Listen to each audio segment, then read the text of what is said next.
Bonjour à tous.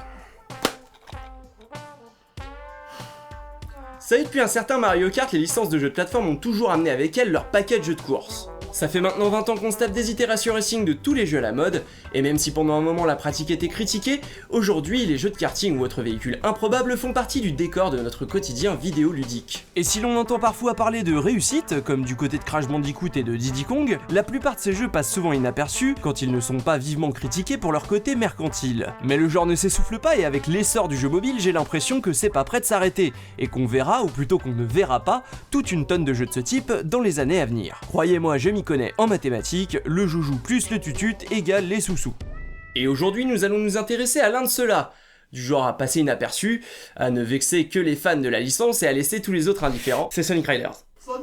Sonic Riders est un jeu de course développé par la Sonic Team, édité par Sega. Le jeu est sorti en 2006 sur GameCube, Xbox, PlayStation 2 et PC. Le jeu propose d'incarner Sonic, des copains à lui et encore plus de copains à lui dans un jeu de course de surf volant du futur. Une toute nouvelle invention tout droit sortie de l'esprit de c'est des putains d'overboard, c'est des putains d'overboard. Allez, tous avec moi. Still, how can a plank like that just float? That's easy to explain. According to the Kutta-Joukowski lift theorem, the control surface flow is balanced by the inverse kinetics of the... C'est donc avec ce concept de surf volant et d'univers futuriste que Sonic va désespérément tenter d'attirer l'attention des joueurs et éviter de s'attirer les foudres de ses fans. Parce qu'en 2006, les fans étaient plutôt en colère. Alors pour nous mettre dans le contexte, laissez-moi vous expliquer comment ça s'est passé. C'est un tout petit peu compliqué cette histoire de pourquoi Sonic il pue du cul, mais je vais essayer de vous raconter ça simplement. Ok, imaginez que Sega ce soit le petit Brian. Le petit Brian est un enfant sympa, il a plein de copains, c'est un gosse qui a l'air plutôt honnête. Mais il arrive, comme à tous les garçons de son âge, de trop dépenser et de ne plus avoir d'argent de poche. C'est une situation que tous les enfants ont connue un jour ou l'autre. Et en 2006, ce jour est arrivé pour Brian. Alors que font les copains de Brian dans ces cas-là ? Dylan, lui, décide de redoubler d'efforts et de tondre des pelouses pour gagner un peu d'argent. C'est honnête. Le petit Jean-Gilles, lui, est un peu plus malin. Il prépare ses plus beaux cookies pour les vendre, espérant que l'odeur lui attirera les faveurs de ses clients. Mais vous savez ce qu'il a fait, le petit Brian ? Il a arnaqué tous ses copains et sa famille et s'est barré avec le fric. Mais avant, il a mangé tous les cookies de Jean-Gilles. On peut donc dire qu'en 2006, c'était pas la joie pour la licence Sonic, notamment suite à la sortie de Shadow the Hedgehog, un spin-off consacré au plus dark des hérissons qui se trouve aussi être un très mauvais jeu. Et c'est donc cette même année que Sega décide de sortir Sonic Riders. Et à l'époque, je dois dire que je me suis laissé tenter, sans doute parce qu'en 2006, il n'y avait plus énormément de jeux qui sortaient sur GameCube. Vous imaginez bien que le jeu n'a pas reçu énormément d'éloges en son temps, et comme je le disais, il est plutôt passé inaperçu. Et honnêtement, le peu que j'en ai entendu ne donnait pas forcément envie d'y jouer. Bon, et ben on va voir si Sonic s'est ridé. Sonic, ridé, c'est ma blague.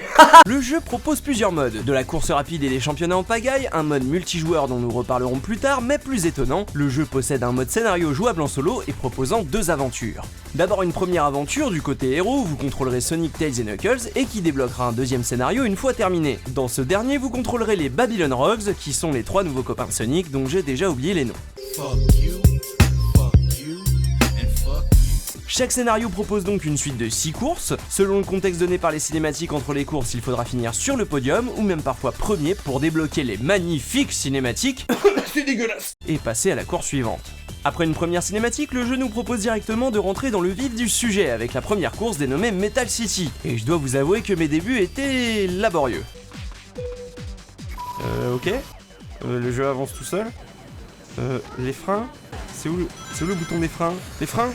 Non mais les freins. Mais dans Sonic Riders, pas d'accélérateur ni de frein. Le surf avance toujours en continu. Après c'est A pour sauter, B pour le turbo et R pour drifter, si vous avez assez d'air bien sûr. Ah oui, parce que les surfs de Sonic Riders fonctionnent avec de l'air, alors me demandez pas comment. Vous savez ce qu'on dit dans ces cas-là, ta gueule c'est magique. D'ailleurs dans ce cas précis on pourrait même le dire, ta gueule c'est Sonic. Ah bah non. Le principe c'est que les surfs ont besoin d'air pour fonctionner. Ils en consomment peu lorsqu'on surfe de manière classique, mais certaines actions consommeront un peu plus d'air, comme le turbo ou les drifts. Une fois la jauge vide, notre surf est HS et il faut donc courir. Et du coup, c'est le seul jeu Sonic où courir vous ralentit. On en vient donc alors à la base du système de jeu. Excusez-moi, pardon, j'arrête. Et donc, on en vient à la base du système de jeu, qui est un poil compliqué, mais je vais essayer de faire le tour rapidement. En fait, pour éviter de devoir courir comme un kéké, il faut garder sa jauge d'air remplie.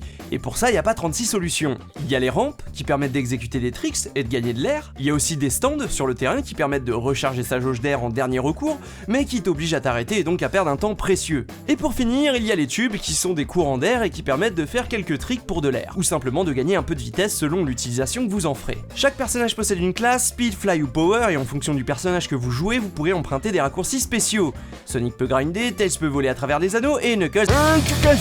Bon, ça fait déjà pas mal de features pour un jeu de course. Chaque circuit propose aussi un passage de bourrinage de stick qui permet de regagner un peu d'air à chaque tour et de rattraper son adversaire en bourrinant plus vite que lui. Donc je disais, ça fait déjà pas mal pour un jeu. Il est aussi possible de récupérer des anneaux sur le circuit, ce qui permettra au bout d'un certain nombre d'anneaux au personnage d'augmenter sa vitesse et sa jauge d'air, et ce jusqu'à 2 fois pendant la course.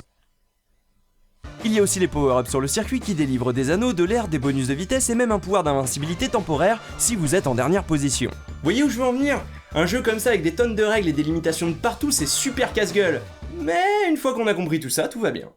Ce système se révèle d'ailleurs d'une extrême richesse. Ça demande d'apprendre les emplacements des raccourcis spéciaux, des rampes pour sauter et faire des tricks, et surtout cela demande de bien gérer l'utilisation des drifts et des turbos qui vident votre jauge d'air. Surtout que les raccourcis et les sauts doivent être parfaitement timés pour être réussis, ce qui est très frustrant au début, ce qui fait que quand tu prends un raccourci, tu l'as mérité, tu l'as putain de mérité, oui. Une fois la course gagnée, on accède à une nouvelle course avec un personnage différent. Au début on perd beaucoup, jusqu'à connaître la course par cœur, tous les raccourcis et les moments où on peut récupérer de l'air rapidement, pour enfin gagner et passer la course suivante.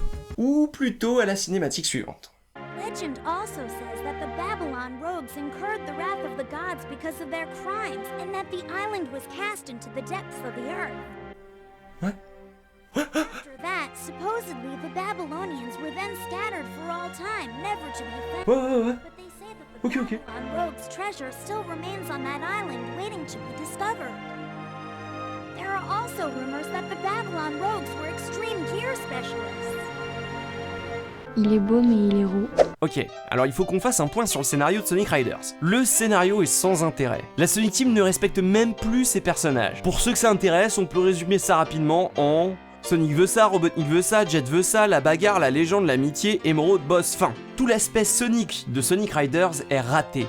C'est du vu et revu repompé sur d'autres jeux Sonic. Regardez ça, ça c'est Sonic Adventure, ça c'est Sonic Adventure, ça c'est Sonic Adventure 2, ça c'est Sonic Adventure 2. Regardez, même le personnage de Jet est un clone de Bean, un autre personnage déjà présent depuis très longtemps dans la saga. Tout cela est consternant de manque d'imagination, et si avec le jeu Shadow the Hedgehog on le sentait déjà pédaler dans un smoule, on peut dire facile que Sonic Riders rame dans les dinosaures zombies. Bref, revenons au jeu. Transition maintenant.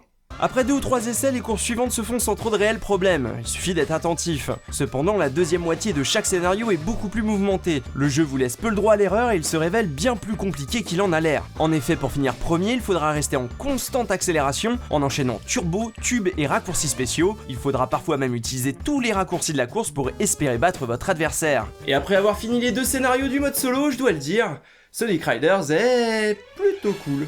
Je dois avouer qu'en fait ce mode solo est même plutôt amusant. Si on zappe les cinématiques et la pauvreté du scénario, le jeu en lui-même est plutôt bon. La sensation de vitesse et de progression dans la course face aux adversaires est vraiment très agréable, et le jeu fourmille de bonnes petites idées, comme par exemple les départs et son système de lignes invisibles qu'il ne faut pas dépasser avant l'annonce du départ.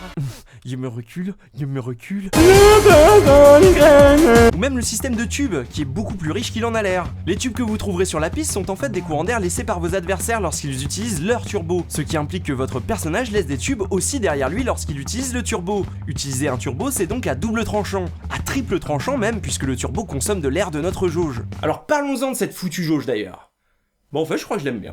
C'est vrai qu'au début, elle est frustrante cette jauge d'air, et que les premiers pas sur le jeu consisteront surtout à essayer de trouver de l'air une fois la jauge vidée. Mais une fois le concept assimilé, c'est assez jouissif de finir ces 3 tours de piste sans jamais avoir posé le pied par terre. Pour exécuter des figures ou prendre des raccourcis qui offrent l'air tant convoité, il faudra connaître le circuit sur le bout des doigts, et c'est en cela que le jeu se révèle exigeant et difficile. Même chose pour les drifts dont la trajectoire très particulière est difficile à appréhender. Mais lorsque vous arriverez à sortir une trajectoire parfaite, vous comprendrez que le jeu est simplement très technique. Et vraiment, c'est d'une grande satisfaction d'enchaîner les drifts, les turbos et les raccourcis au point d'être en état de boost constant. Enfin, je veux dire, c'est quand même cool. Enfin, la vitesse, Sonic. Puis il faut dire que si le jeu n'est pas totalement beau, il a le mérite d'être fluide et de proposer une véritable sensation de vitesse. J'ai parfois même du mal à croire que ma GameCube tient le coup tellement le jeu est blindé d'effets de blur à certains moments. Bon, par contre la physique est loin d'être parfaite, les sauts ont parfois un peu de mal à se déclencher, ce qui est plutôt dommage lorsqu'on propose aux joueurs de débloquer des raccourcis en fonction du timing d'un saut. La mauvaise idée aussi c'était d'avoir combiné une attaque au turbo qui, quand il est déclenché près d'un adversaire, s'approche de lui automatiquement pour le frapper mais nous ralentit. Pareil pour les slides qui demandent un sacré timing, et il ne sera pas rare de perdre sa place au classement parce qu'un slide ne s'est pas déclenché. Surtout celui-là, enculé. Et c'est sans compter sur la gestion des collisions contre les murs qui est vraiment pitoyable. Non mais regardez-moi ça, on dirait un putain de Sonic Pinball. La même pour le système de classe qui dans le mode scénario n'a aucun sens puisque tu fais chaque course avec un seul personnage. Pour finir, le jeu possède à peine 12 circuits, ce qui est vraiment pas beaucoup pour un jeu de cette ampleur. Surtout qu'ils ne sont pas tous très inspirés. Disons simplement que 6 des circuits sont des versions alternatives des 6 premiers. Pourquoi 6 ? Malgré tout, le contenu du jeu reste conséquent avec un gros nombre de personnages à débloquer, dont Ai, Oulala et Knights, et quelques circuits supplémentaires. Cool. Il est aussi possible de débloquer et d'acheter des nouvelles planches plus performantes avec les anneaux récoltés dans le jeu pour les utiliser dans le mode championnat. Ce qui fait super plaisir. Et il y a aussi une centaine de petites missions supplémentaires qui permettent de débloquer de musique et un vélo pour Robotnik.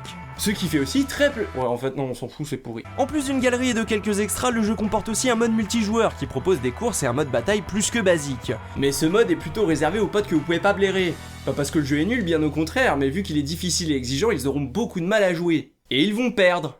Vous serez le seul à vous amuser. Et vous pourrez les humilier en public.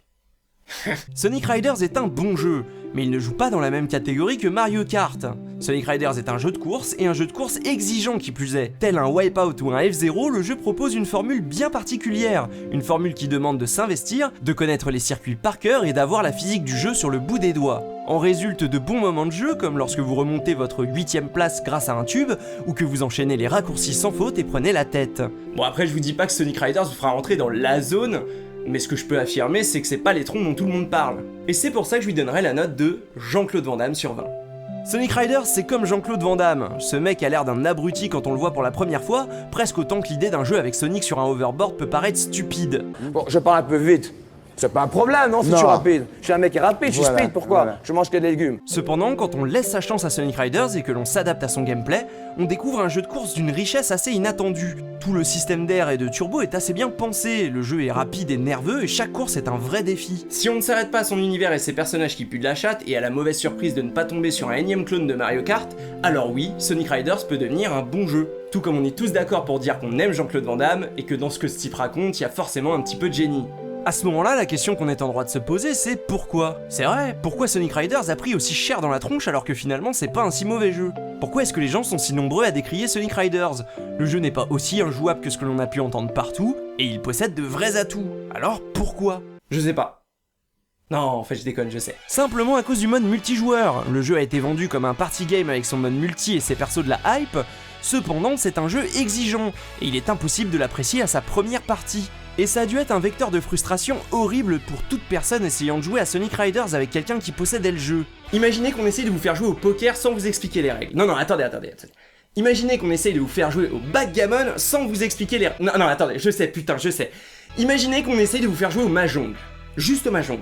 C'est pour ça que je trouve la présence de ce mode multi complètement absurde, et c'est sans doute des milliers de joueurs frustrés qui ont dû créer la très mauvaise réputation du jeu aujourd'hui. Ça et tout l'univers du hérisson qui se voit encore une fois violé par tous les trous. Pourtant, en remettant le jeu dans son contexte, on s'aperçoit que Sonic Riders est un petit miracle. En 2006, alors que la licence était au plus mal, un bon jeu Sonic est sorti. Pas un chef-d'œuvre, pas un jeu mythique, mais juste un bon jeu. Cela fait de Sonic Riders un jeu unique en tout point, et une sorte de petit miracle du jeu vidéo. Et ça, vous savez ce que ça veut dire, les amis ?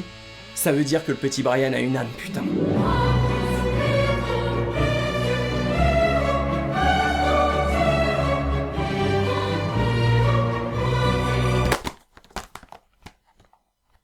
Vraiment. Une suite.